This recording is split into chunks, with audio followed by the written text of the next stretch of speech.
Robin Ann here. Welcome to my kitchen. Today we're going to taste cake. Yeah, it's not going to be homemade cake, but it's going to be made in my home, and I'm hoping that it turns out really yummy because, you know, you always see these mixes and you go, I wonder. Well, that's what we're going to do today. So I'm so glad that you tuned in. It's so good to see you. This is my first video for the new year. I hope everyone is having a happy new year so far, and that you stick to your resolutions. And we all know that we make resolutions and most of us don't stick to them. So if you don't, that's okay too, because life is what it is, right? Okay. Enough of that stuff. I have a cake mix that I found that, depending on what kind of journey you're on, I'm not necessarily on a keto journey, but I am on a low carb journey. So I still like to try keto products. And I'm sure there's a lot of you out there that would, like to try them too. But they're not always real cheap, and you don't know if you're going to like them, and you're like, maybe my family won't like them. That's what I'm here for. Because today we're going to try this cake mix right here. Let me put it up there in front for you. It does say that it's keto friendly. And okay, now, just in case you're not a keto person, real quick, a lot of people count macros. They don't count calories. Well, everybody's on a different journey. But I thought this packaging, they did a good job on me because I thought it was pretty. I really did. And it's just one package. And I thought, it's not a lot of commitment. Well, I thought, I'll let my audience check it out too. So we're going to mix this up. It's just a basic classic yellow cake mix. You can make them into a cake. You can make them into a cupcake, just like your traditional box mix.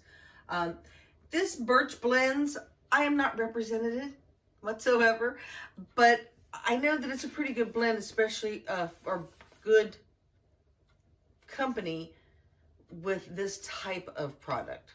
They have a lot of the smaller ones that I think taste pretty good. There's little like mug cakes.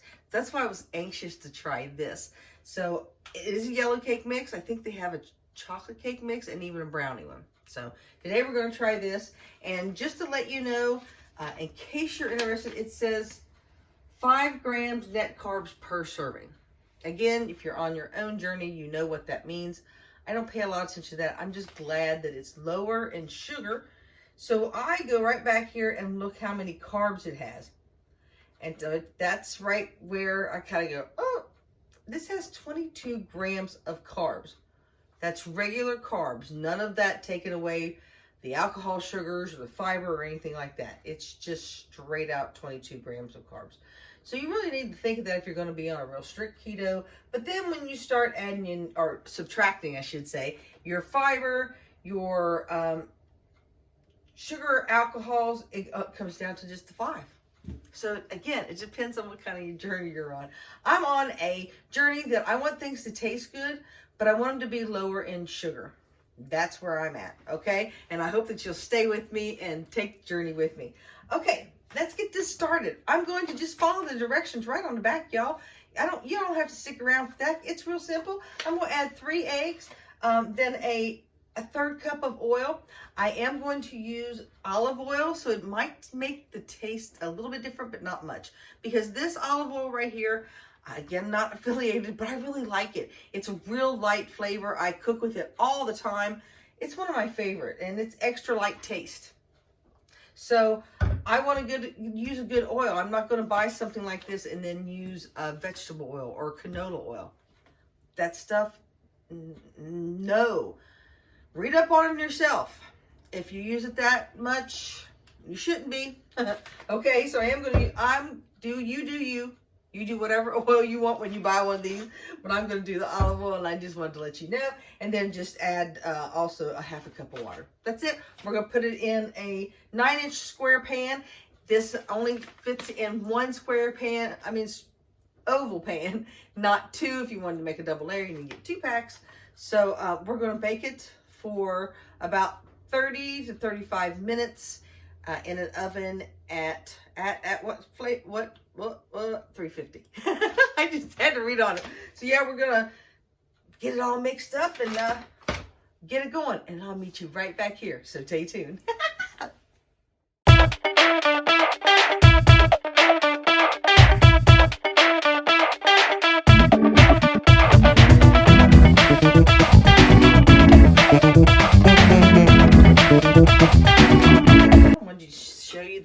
consistency of it, I thought it was going to be real thick because it does have almond flour in it.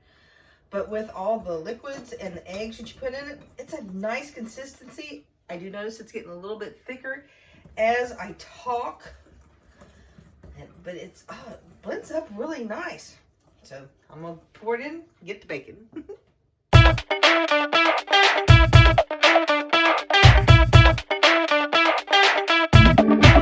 Okay, y'all, let me kind of adjust you a little bit. But here it is the bowl that's left over. And what do we always do when we make a cake?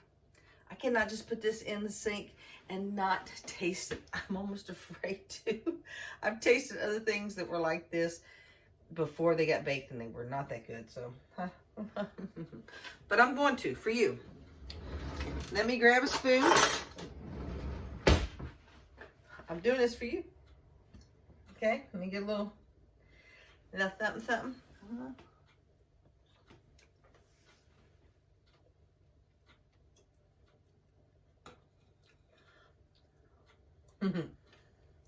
That's pretty good.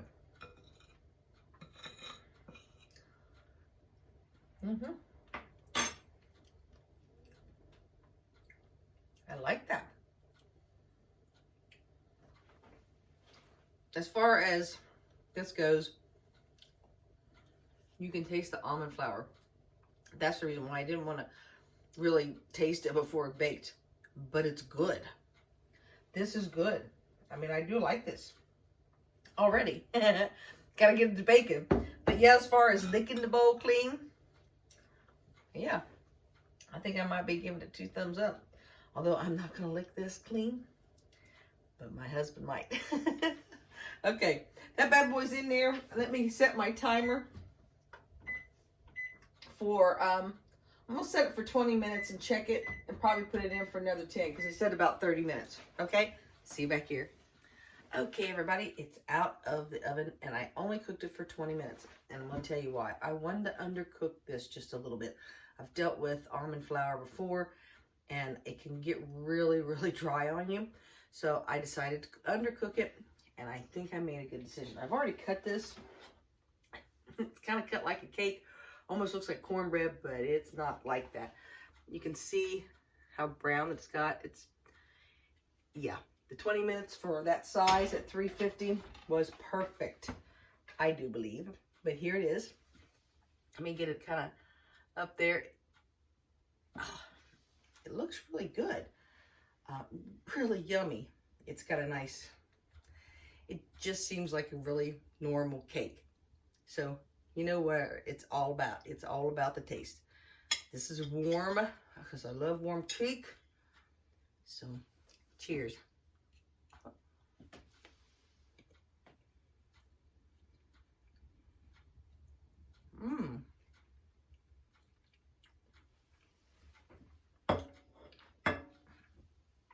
I am glad that I undercooked it, like I said, because it does want to be kind of like thick in your mouth. And that's something that is not appealing. So if you undercook these cakes a little bit, I think they are better that way. But as far as flavor and flakiness, kudos. Very, very tasty. You put some homemade sugar-free icing on top of that bad boy. Oh, yummy. It would be really good, you guys.